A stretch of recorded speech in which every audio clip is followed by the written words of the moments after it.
Assalamualaikum warahmatullahi wabarakatuh. Apa kabar semuanya hari ini? Semoga kalian sehat-sehat selalu ya. Topik pembahasan kita kali ini yakni menjalani hidup penuh manfaat dengan menghindari perilaku hidup berfoya-foya, ria, sum'ah, takabur, dan hasad.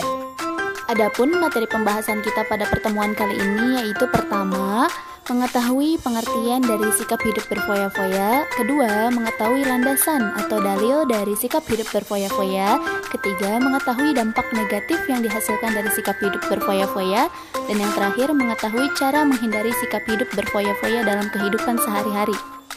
Sebelum kita memulai pembelajaran, Ibu ingin bertanya nih, apa itu israf dan apa itu tabzir? Ayo jawab.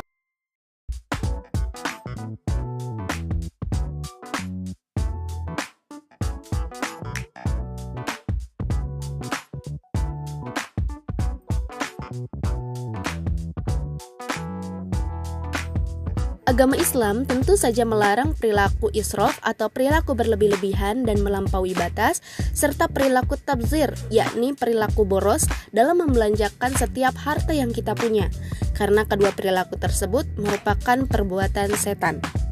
Harta yang kita kumpulkan dan kita miliki saat ini suatu hari nanti akan dihisab di akhirat kelak, karena harta merupakan cobaan bagi para pemiliknya. Jika harta digunakan dengan cara yang baik, maka harta bisa bermanfaat. Namun sebaliknya, jika harta yang kita punya kemudian dikelola dengan cara yang salah, maka akan mencelakakan kita suatu hari nanti. Adapun dalil terkait sikap hidup berfoya-foya terdapat dalam Quran surat Al-Isra ayat 26-27. A'udzu billahi minasyaitonir rajim. Bismillahirrahmanirrahim. Wa ati dzal qurba haqqahu wal miskina wa banas sabili wa la tubadzir tabdzira. Innal mubadzirina kanu ikhwana syayatin wa kana syaitanu lirabbih kafura. Yang artinya, dan berikanlah kepada keluarga-keluarga yang dekat akan haknya, kepada orang-orang miskin dan orang yang dalam perjalanan. Dan janganlah kamu menghambur-hamburkan hartamu secara boros. Sesungguhnya pemboros-pemboros itu adalah saudara setan, dan setan itu sangat ingkar kepada Tuhannya.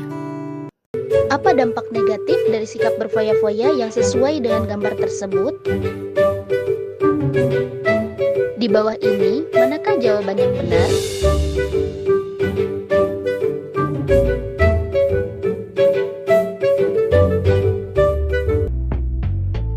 Adapun dampak negatif yang ditimbulkan dari seseorang yang terbiasa hidup berfoya-foya ialah pertama, dia akan sibuk dengan urusan dunianya hingga melupakan urusan akhiratnya. Orang yang terbiasa hidup berfoya-foya akan menghabiskan waktunya untuk mengumpulkan harta dan mencari kebahagiaan duniawi karena menganggap hidup selama-lamanya. Padahal sejatinya akhiratlah yang akan menjadi tujuan akhir setiap kehidupan manusia. Apa dampak negatif dari sikap berfoya-foya yang sesuai dengan gambar tersebut? Di bawah ini, manakah jawaban yang benar?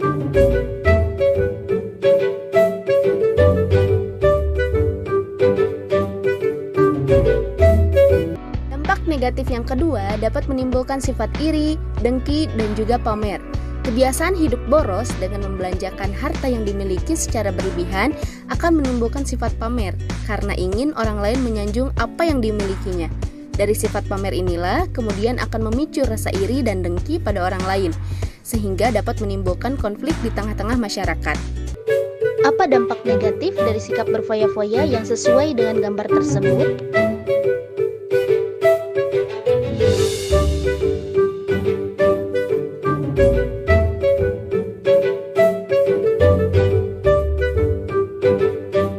Dampak negatif yang ketiga yakni dapat memicu frustasi. Orang yang terbiasa hidup berfoya-foya akan mudah frustasi apabila hartanya habis. Hal itu diakibatkan pengeluaran harta yang tidak terkontrol demi menuruti gengsi dan hawa nafsu semata. Apakah kamu sudah paham? Jika sudah, ayo kita lanjutkan. Nah, dari dampak-dampak tersebut tentu kita tidak mau kan sikap-sikap tersebut tertanam dalam diri kita. Lalu, apa ada cara menghindari sikap hidup berfoya-foya? Tentu saja ada dong. Cara menghindari sikap hidup berfoya-foya yakni: pertama, membiasakan diri untuk membelanjakan harta sesuai dengan kebutuhan. Dari 3 kebutuhan manusia terkait kebutuhan primer, sekunder, dan tersier, manakah kebutuhan yang paling mendesak dan perlu untuk diprioritaskan terlebih dahulu? Kedua, membiasakan diri untuk bersedekah. Harta yang kita miliki saat ini merupakan titipan dari Allah SWT. Maka dari itu, kita perlu untuk memberi sebagian harta yang kita punya untuk membantu orang lain. Karena dalam harta yang kita miliki saat ini juga terdapat hak orang lain atas harta tersebut. Selain itu, kebiasaan bersedekah akan membangkitkan rasa empati dan mempererat tali silaturahmi antar sesama. Cara menghindari yang ketiga, yakni bergaya hidup sederhana. Dengan terbiasa hidup apa adanya tanpa menuruti gengsi dan hawa nafsu semata, akan membuat hati dan juga pikiran kita menjadi lebih tenang. Orang yang terbiasa hidup sederhana akan senang apabila melihat orang lain hidup berkecukupan, dan apabila melihat orang lain membutuhkan, hatinya akan tergerak untuk membantu. Yakni senantiasa bersyukur. Syukur sendiri terbagi menjadi 3, yakni syukur bil qalb, yaitu syukur yang ada dalam hati. Kemudian syukur bil lisan, syukur yang dapat diungkapkan dengan lisan atau ucapan, yakni dengan mengucapkan kalimat tahmid, alhamdulillah. Dan yang terakhir, syukur bil arkan, yakni dengan menggunakan nikmat yang telah diberikan oleh Allah SWT sesuai dengan peruntukannya. Senantiasa bersikap rendah hati. Harta titipan Allah yang kita miliki saat ini alangkah baiknya dipergunakan di jalan kebaikan, karena sesungguhnya kehidupan dunia hanya ladang bagi kita untuk beramal, sehingga kita dapat menuai kebahagiaan di akhirat. Islam sangat melarang umatnya untuk berperilaku kikir dan berlebih-lebihan, karena sikap bakhil dapat merugikan diri sendiri. Jadi kesimpulannya, berfoya-foya merupakan salah satu akhlak mazmumah atau sikap tercela, karena agama Islam sendiri melarang perbuatan berfoya-foya, dikarenakan dapat menimbulkan dampak buruk bagi individu tersebut maupun bagi masyarakat. Terima kasih telah menonton video pembelajaran ini, semoga apa yang telah disampaikan bisa bermanfaat. Sampai jumpa di video berikutnya. Wassalamualaikum warahmatullahi wabarakatuh.